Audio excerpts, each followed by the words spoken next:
From things in the air to new things for our bodies, join me as we explore 2050. What would be the future technology?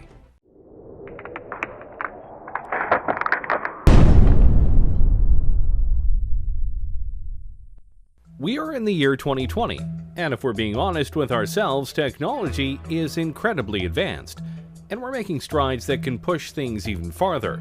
We have cars that are much safer than they've been in the past decade, and we're even making fully electric cars that can help save the planet. There are even plans for self-driving cars and even self-driving Ubers that make the future of transportation very exciting. And that's just one technology that we're growing at a fast rate. What about all the others that are out there? What will technology be as we get closer and closer to 2050? Let's start with one that well and truly could happen very soon: drones. Wait a minute, drones are already here. And yes, they are. But more times than not, the drones you are seeing are small, piloted by people who are just trying to have some fun, or the ones that are used by the military right now for strikes and surveillance. All very fun, but in the future, drones could be an integral part of our daily lives. You've likely seen shows and people talk about how in a few years drones could be the new delivery services. Anything from pizza to Amazon packages and more. And honestly, that's very probable. Drones right now can be incredibly sophisticated, and some TV shows actually use them for sweeping and aerial shots as they film. It's very cool, but to do deliveries, they'd have to be a little bit more programmed, as human error no doubt would be a very big buzzkill. Not that it's impossible right now, it's more of a question of numbers, logistics, costs, and making sure that the deliveries themselves are done in a methodical and careful manner. After all, it's bad enough when delivery people don't care enough about our packages and they just throw them onto the porch and potentially break stuff. The last thing we need is that to happen with drones.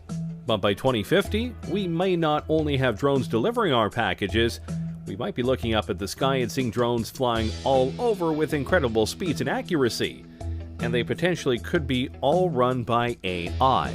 The potential is there, and by that point, various upgrades to drones and their programming will no doubt make them all the more efficient, durable, and quick.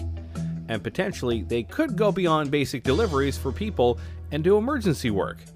Imagine a drone taking a vital piece of medical material to a hospital to ensure it doesn't get stuck in traffic, or helping watch over an important convoy to let people know on the ground if there's trouble. There are many ways that drones could affect our world. The only question is, will we let them by 2050? Let's keep going with transportation, shall we? Right now, one of the biggest ways to get around the countries we live in are trains. Trains ferry people and all sorts of cargo around in an efficient and reliable manner, which is why they've been in use for hundreds of years. But if we're being honest here, while trains are efficient and reliable in certain ways, they aren't exactly fast, especially when it comes to passenger and freight trains. They can take a long time to get to their destination, and at times, it's more logical to take other modes of transportation, which is why companies are making special kinds of trains that can go much faster. You know of the magnetic trains of Japan, no doubt, but others like the Virgin Hyperloop are trying to push things even farther. Passengers or cargo are loaded into the Hyperloop vehicle and accelerate gradually via electric propulsion through a low-pressure tube. The vehicle floats above the track using magnetic levitation and glides at airline speeds for long distances due to ultra-low aerodynamic drag. Science fiction? Hardly. In fact, the first vehicle of the Hyperloop has already been tested and proven, and some larger tests are being scheduled for the next few years. And if this works, traveling across the country will be much faster. How much faster? The Hyperloop aims to send people shooting across the tubes that they make at a rate of about 600 miles per hour. Which means if they were able to do this across the entire United States from east to west, or vice versa, you could travel across the whole country in about 5 hours, give or take. Considering it would take much longer for a regular train ride or car ride, that's a big improvement. And they're planning to do this with not just people but cargo. Imagine being able to ship something in the morning on the West Coast to the East Coast and know it will get there before the day ends. That is quite impressive. Plus, the tubes would be built underground as to not disturb wildlife, and they will go and make it in a way where there are no carbon emissions. So they're fast, they're reliable, and they won't harm the planet. Seems like a win all around. Of course, you do have to wonder what it would be like to be on a 600-mile-per-hour train thing, but hey, we'll just find out soon. And by 2050, this could be one of the main modes of transportation around the world. Before we show off even more technologies we could have by 2050, be sure to like the video and subscribe to the channel. That way you don't miss any of our weekly videos. Okay, we've had some fun ones, but now let's go deeper down the rabbit hole and talk about the ones we all fear. AI. Yep, artificial intelligence. And no matter what way you look at it, people are seriously trying to make it happen, and make it happen soon. AIs are literally everywhere, including in your cars, and in your homes via devices like Alexa, which are indeed forms of AI. And there are things like Watson that is so smart that it could beat two Jeopardy legends. So by 2050, AI could be so advanced that our cultures, our world, could literally be run by them in a logistical and computing sense, or in a Terminator humans are obsolete sense. And believe it or not, we're closer to that than you might think.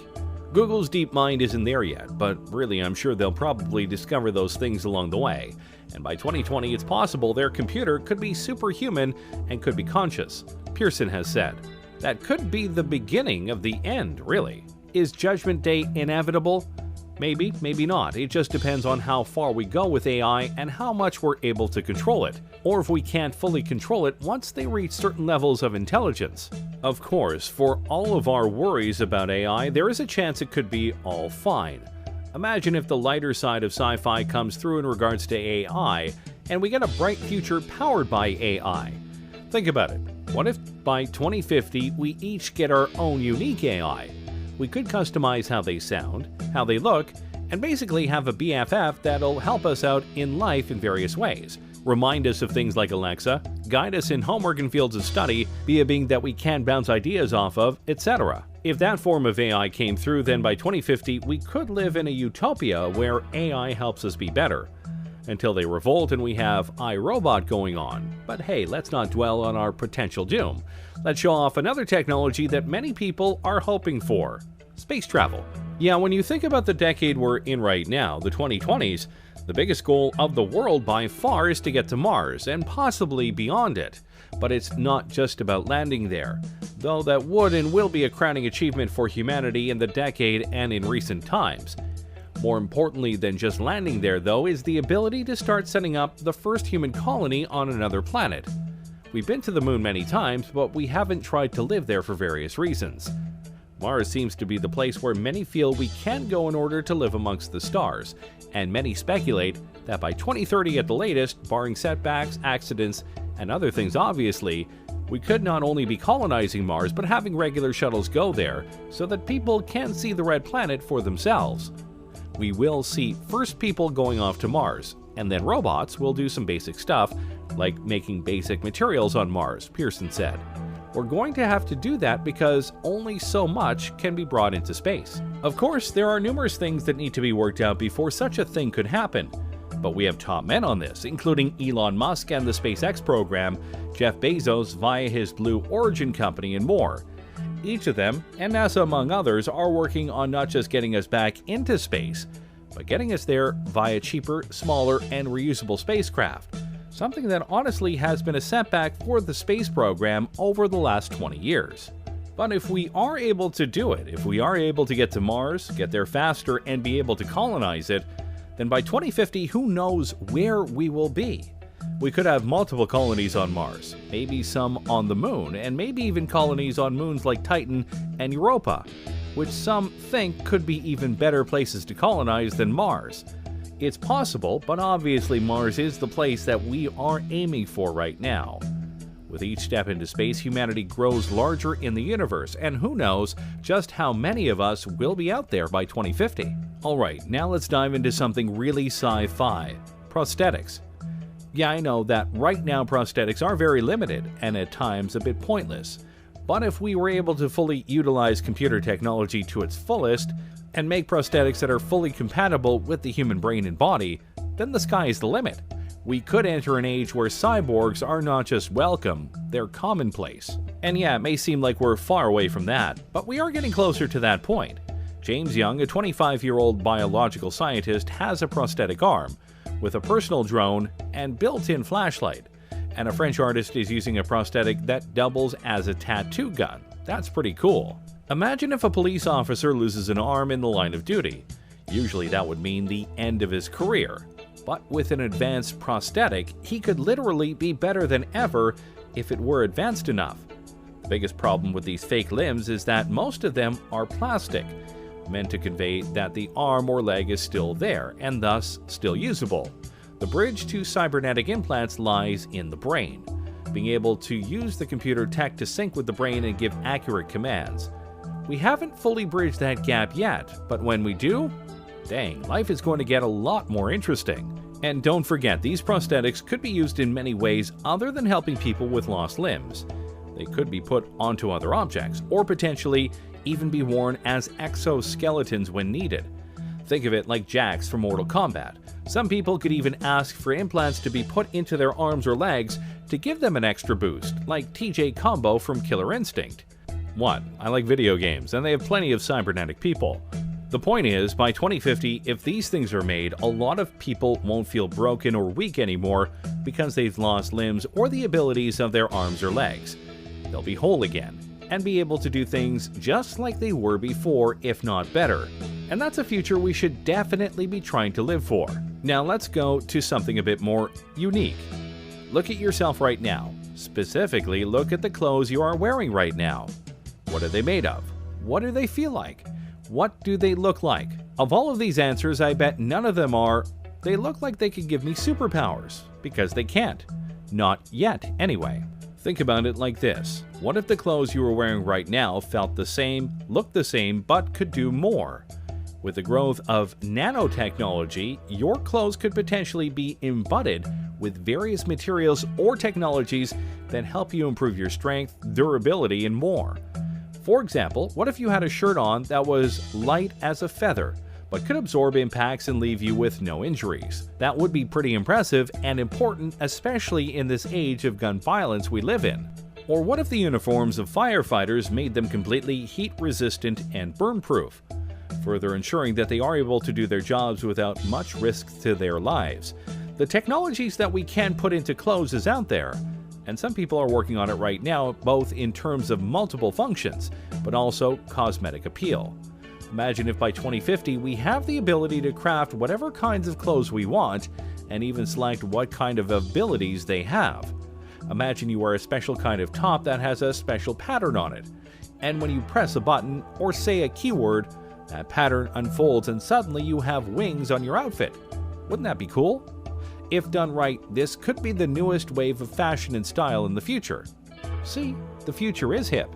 I'm sure that last one left you drooling, so let's temper your expectations and talk about school.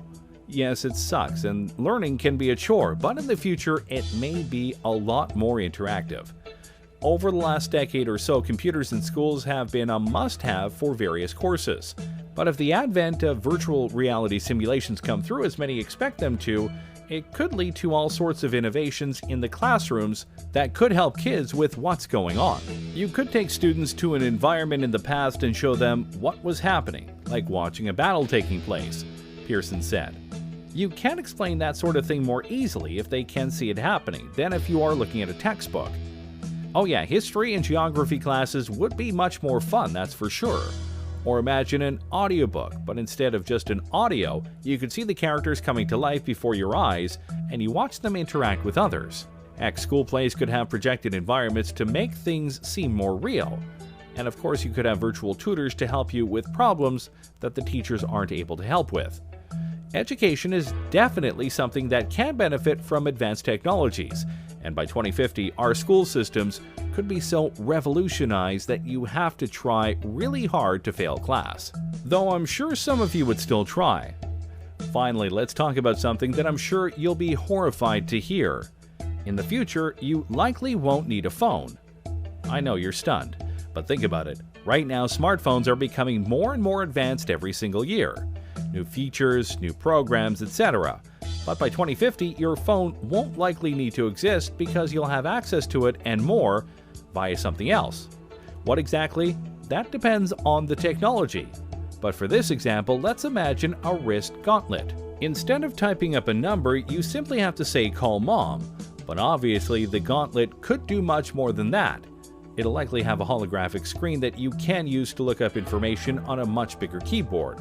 And depending on what sci-fi future you believe will have, it'll have things that can scan objects, detect dangers, warn you about upcoming problems, and may even have an AI companion. So yeah, your phones are important right now, but in the future, more than likely not. Thanks for watching, everyone. What do you think of this look at the future and what it might entail? Can you guess which of these things we'll actually have in 2050? What thing do you personally want to have now and not later? Let me know in the comments below. Be sure to subscribe, and I'll see you next time on the channel.